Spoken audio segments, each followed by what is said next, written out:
ونشهد أن لا إله إلا الله وأن محمدا عبده ورسوله.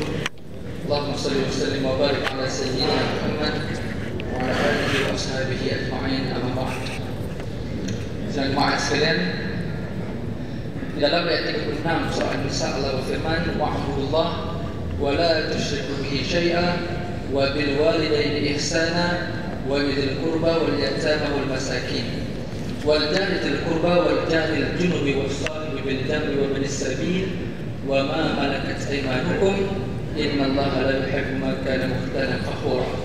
Yang bermaksud Allah menyuruh kita buat 10 perkara. Dalam ayat 36 surah An-Nisa ada 10 perkara yang kita kena hayati, yang mana perkara itu sebenarnya berlaku dalam setiap perlakuan yang kita nak buat sebelum ini. Cumanya bila Allah sebutkan dalam ayat ini, berarti Allah memberikan satu penekanan kepada kita supaya kita memberikan keutamaan dalam melaksanakan 10 perkara. Especially first thing first, yang mana satu kita utamakan dulu berbanding 10 yang ada.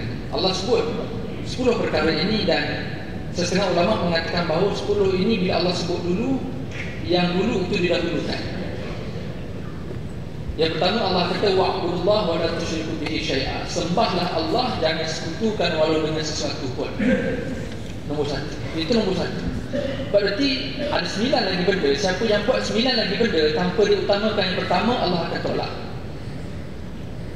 Yang kedua Allah kata wabil walidayni ihsana, berbuat baik kepada ibu bapa.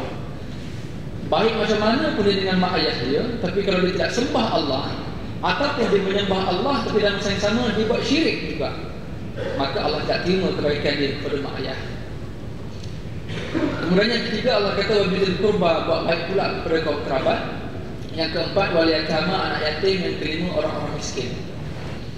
Yang keenam wal jari dzil qurba, buat baik kepada jiran tetangga yang dekat. Wal jari junubi, buat baik kepada jiran tetangga yang jauh. Wasahibi bil jambi, buat baik kepada rakan-rakan sejawatan. Yang ke-9 berbuat baik kepada orang-orang yang bermusafir. Dan yang ke-10 berbuat baik kepada hamba atau pembantu yang dimiliki. Allah tidak suka kepada orang yang sombong, kepada orang yang membangga-banggakan diri.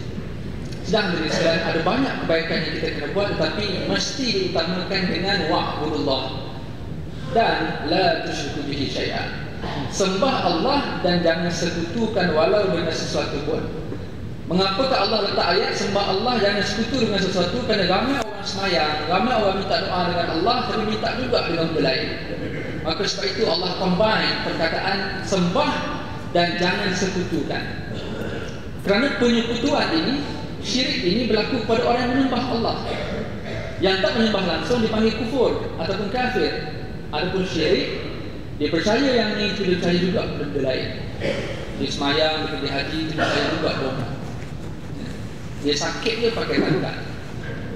Dia semayang, dia pergi haji, tapi bila ada apa-apa masalah, dia buat benda yang lain.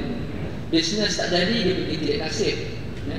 Bila ada apa-apa benda yang mengganggu hidup dia, semayang juga, tapi minta juga benda lain. Dia akan jumpalah apa ayah dia ke, apa ke, beberapa perkara yang ada kaitan dengan ilmu-ilmu kitab. Sedang dari sekalian, maka bila Allah guna perkataan wa'budullah la tusyriku bihi syai'an, memberi penekanan kepada orang yang menyembah Allah. Kita lah orang yang datang masjid. Kerana perkataan percaya benda-benda pelik, percaya benda-benda yang tak betul itu berlaku pada orang yang beribadah, kepada kita yang akan sembahyang. Maka bila Allah letak ayat 36 yang pertama sekali, iaitu penyembahan kepada Allah dan jangan buat benda lain yang boleh mensekutukan Allah, maka barang siapa yang melakukan penyembahan Allah tetapi dalam masa yang sama mensekutukan Allah, maka penyembahan dia kepada Allah tidak akan diterima. Contoh dalam bab tangkal, Nabi SAW menyebutkan kepada kita, man wakala tamimatan fala atamallahu lah. Barang siapa yang menggantungkan tangkal, maka Allah tidak akan menyempurnakan hajat. Dalam hadis yang lain cerita pasal tilik nasib, kita pergi jumpa Tok Bomo, minta dia ramal apa-apa sesuatu perkara yang rahsia tetapi dia boleh beritahu. Apa kata Nabi? Man ataka hinan fasaddiqu bima yaqul lam tuqbal salatahu 40 yawman. Siapa yang mendatangi kahin, dia pergi jumpa tukang ramalan. Kahin ini kategori bomoh lah. Kita datang-datang, dia kata tak payah beritahu, saya kata itu normal tu screen. Tak apa, saya dah beritahu, saya dah tahu. Itu kahin, dia boleh tahu apa yang kita tak beritahu pun. Macam mana cara dia tahu? Lantak dia. Yang pastinya dia akan bagi tahu kita benda-benda yang akhirnya kita impress. Kita, buat dia ni.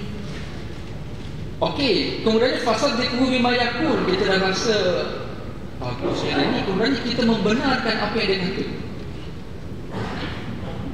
Ada terbang pokok belakang rumah baru ni, kita pun betul lah, padahal tak ada kaitan pun. Cuma kita bila dah sakit, kita dah terdesak, dan akhirnya ada orang yang hebat, benda yang boleh cerita benda yang kita apa kita bagi tahu, dan akhirnya psikologi kita akan dikawal.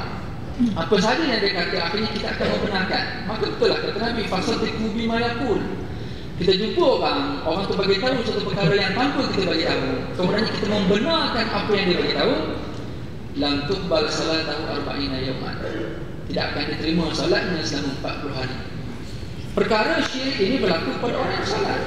Maka sebab itu Nabi kata tadi, siapa yang mendatangi kahin, kahin ini berarti dia kita mensekutukan Allah. Kita percaya Allah, kita percaya juga benda lain. Itu namanya syirik. Bahaya tu.